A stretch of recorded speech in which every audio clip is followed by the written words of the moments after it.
Everybody, this is simply Sherri with Pop Culture Uncovered, and I am here with my April book report and a book haul. I'm really excited. I have a little bit of both going on this month. As I mentioned in my first video that I published last month in April, I am doing the Anti-Brain Rot Reading Challenge from the creator, This Story Ain't Over. I will tag her page and links in the caption. There are 23 prompts that she's given for this challenge, and so far, as of the end of April, I have completed 11. Very excited about that. And so far, also according to Storygraph, I have read 16 books this year so far. So I'm averaging 4 books a month, even though I don't think that's what I'm doing. That's what I'm doing. So I'm again, very excited about that, that I'm actually reading more than I think I am. So the challenge is actually accomplishing its goal, which is to, reduce doom scrolling, kind of get away from screens and the computer and, and read more and engage with the literature more. So really happy that I'm doing that. The first book I finished in April is The Mother of Black Hollywood by Jennifer Lewis, published in 2017. One of the prompts for the reading challenge was a memoir or a biography, and this is the one I chose.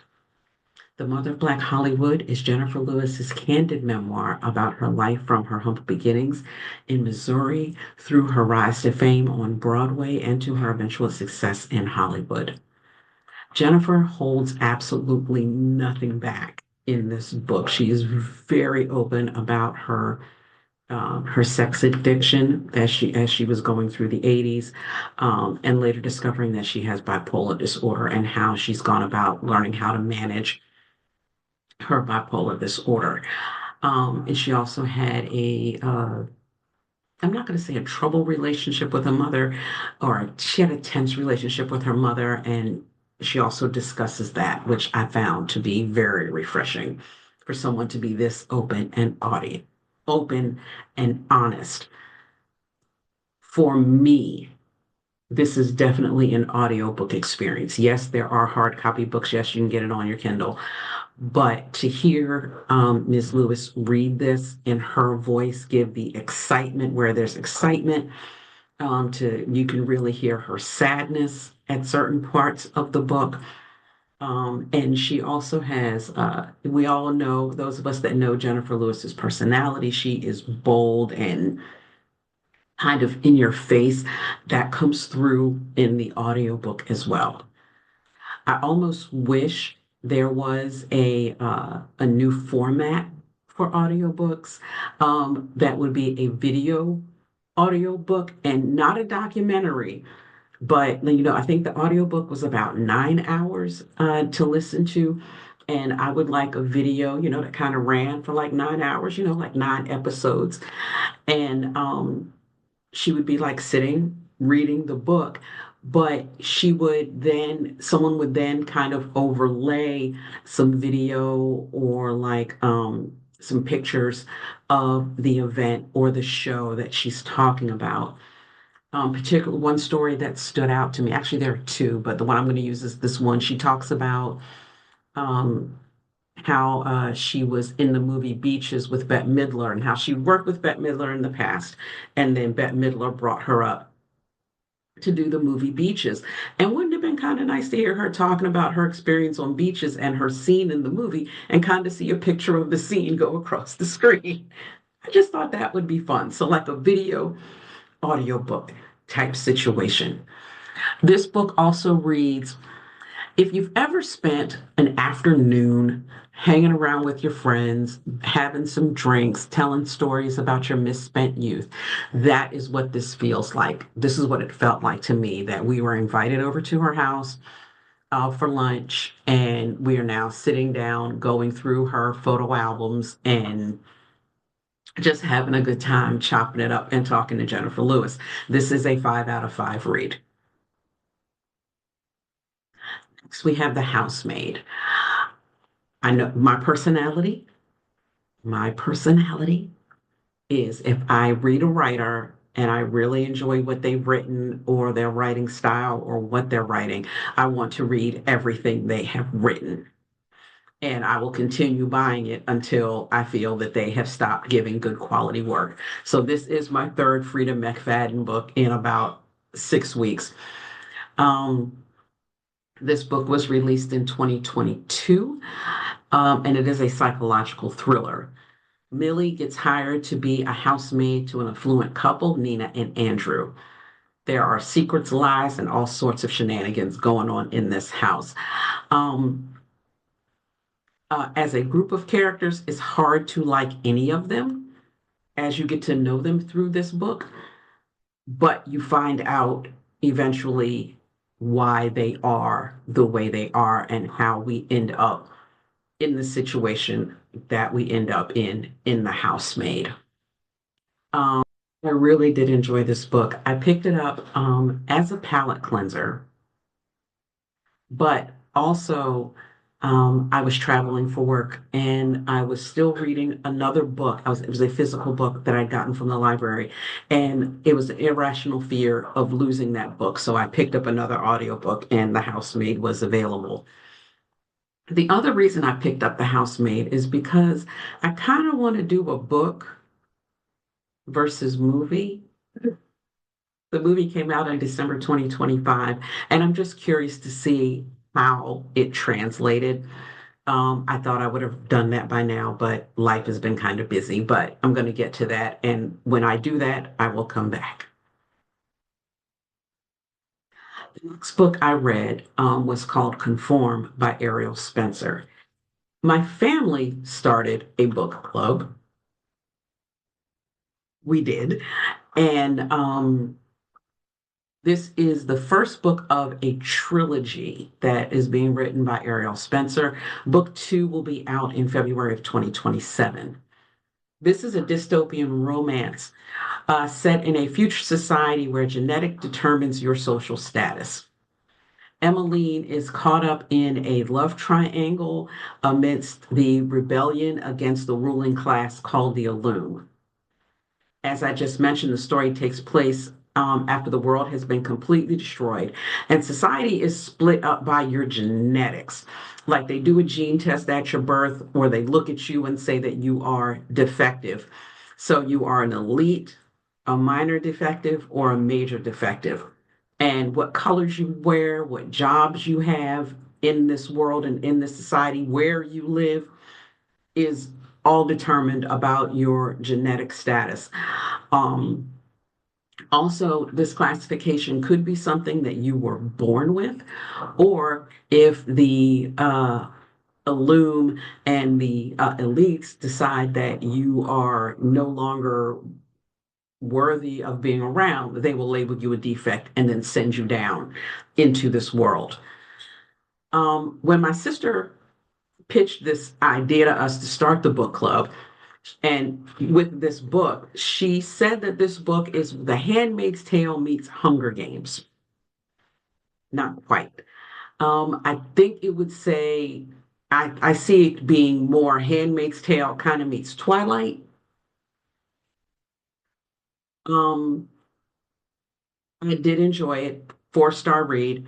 Um, my normal genre. So that may have been it.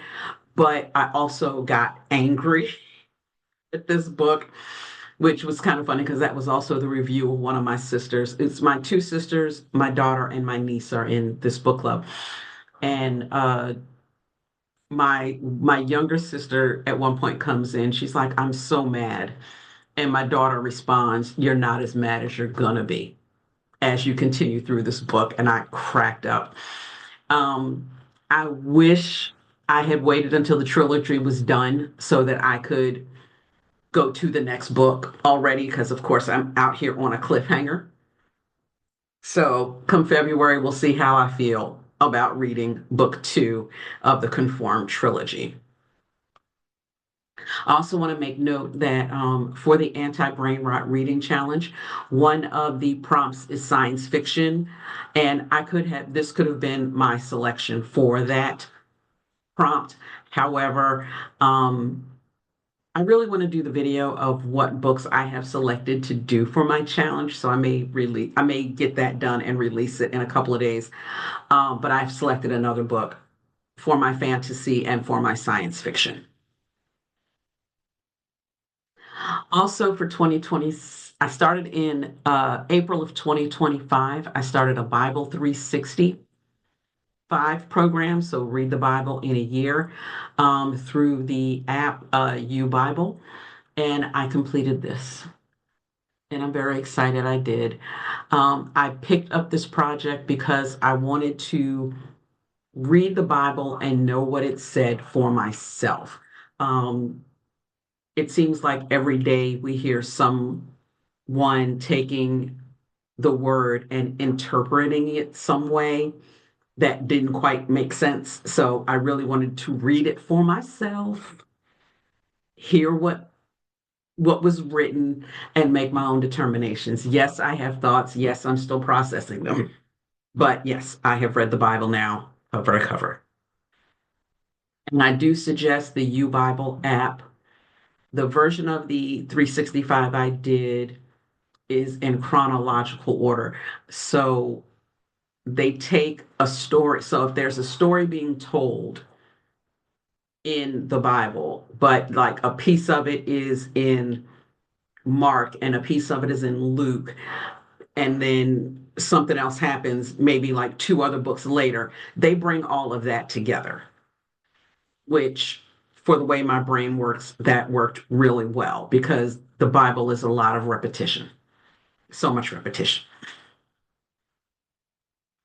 So that completes what I read in April. Now I know you're wondering, what am I currently reading? I'm still reading Beyond the Glittering World. As I mentioned earlier in this video, I was traveling for work. This is a library book, and I have an irrational fear of losing the book or like leaving it somewhere and not being able to get it back. So I wanted to leave it at home. And then after that, after I got back, I got very sick. So, and I didn't read much of anything, but I'm going to finish this very soon. This is, again, I think I've mentioned it in my last video, but from what I've read so far, this is a phenomenal collection of short stories and poetry. And also, this is also an anti-brain rot reading selection. Um, it's an anthology or short story collection. The other prompt that is in this we were given is for Indigenous representation. I could use this book for that as well. But I have another, but so I could have used could have used this book for two prompts, but I'm only using it for one. I have another book that I want to get for my Indigenous prompt. The other book I'm reading with my friends, we have officially named it the Chaos Book Club. And I love it. Um, we call it the Chaos Book Club because none of us are reading the same thing at the same time. We're reading what we want to read, but at some point, there are some books that come across that all of us read. So now I'm reading Guess Again by Charlie Dunlea. Uh, I'll be back next month with my thoughts on this book. That's all I got there. I'll be back next month with my thoughts on that book. So that is my April reading, what I finished. And now I want to do a quick little book haul, if you don't mind. So I was at my local bookstore, my local independent bookstore called Snug Books, and I came across a copy of Blacktop Wasteland by S.A. Cosby. Again, remember, I've said it already. If I get an author and I really like how they write and what they write, I want to read everything. So it being S.A. Cosby alone would have drew me in, but this is an autographed copy. This is an autographed copy. So, and I was like, yeah, let me just, I think I was in the bookstore 5 minutes. I'm like, I'm gonna go ahead and grab that. I'm just gonna go ahead and pay for this because I needed to have that. And now, and here's another secret to Sherri and books and shopping.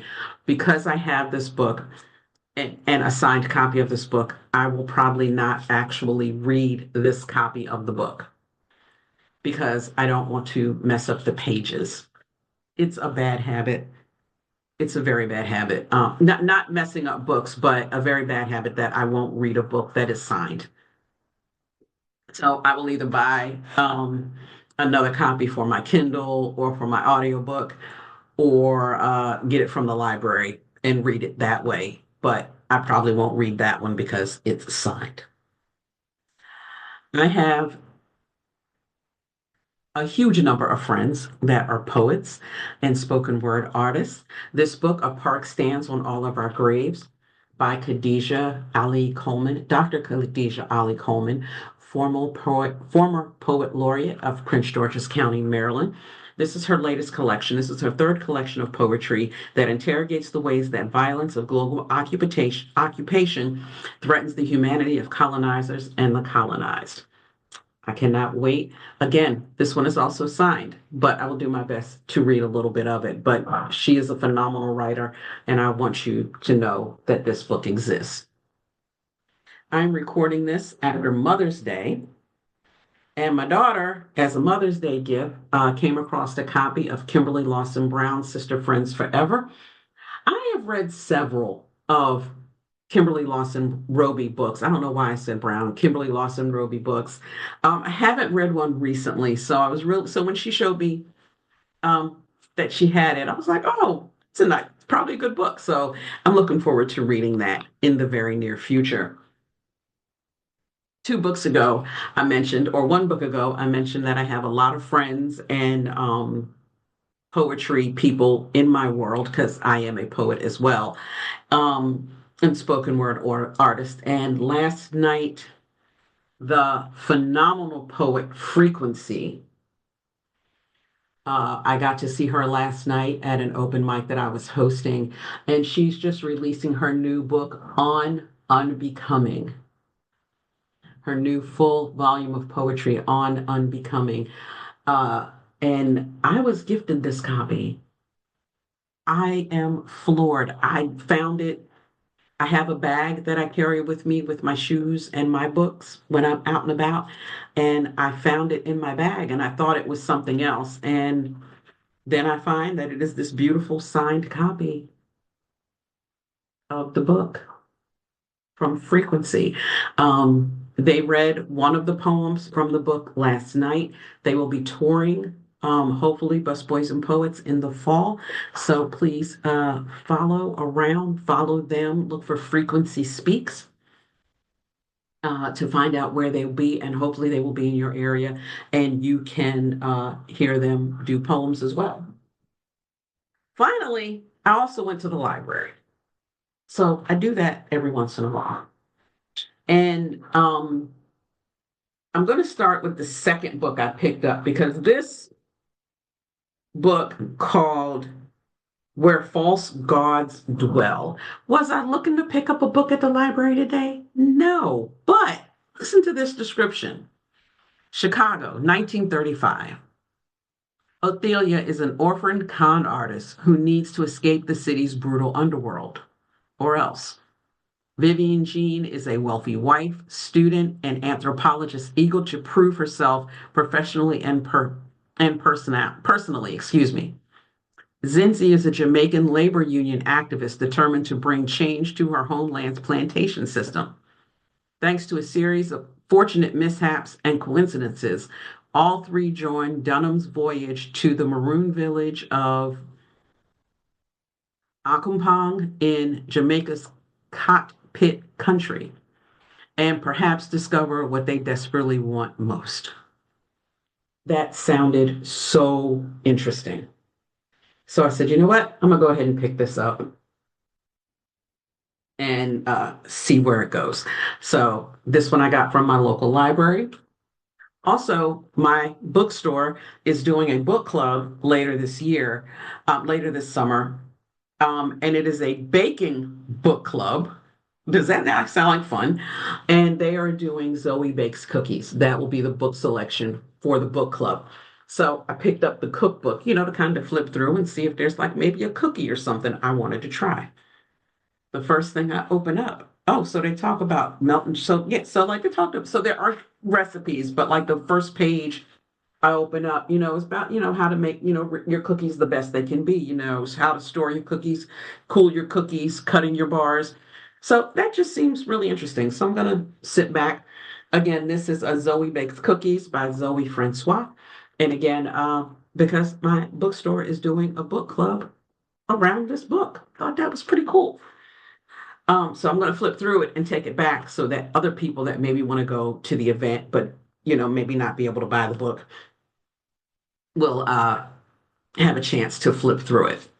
So that is my book haul and my April book report. I hope to see everyone back here in May to figure out to see how far I got with things. And I hope y'all stay well. Bye.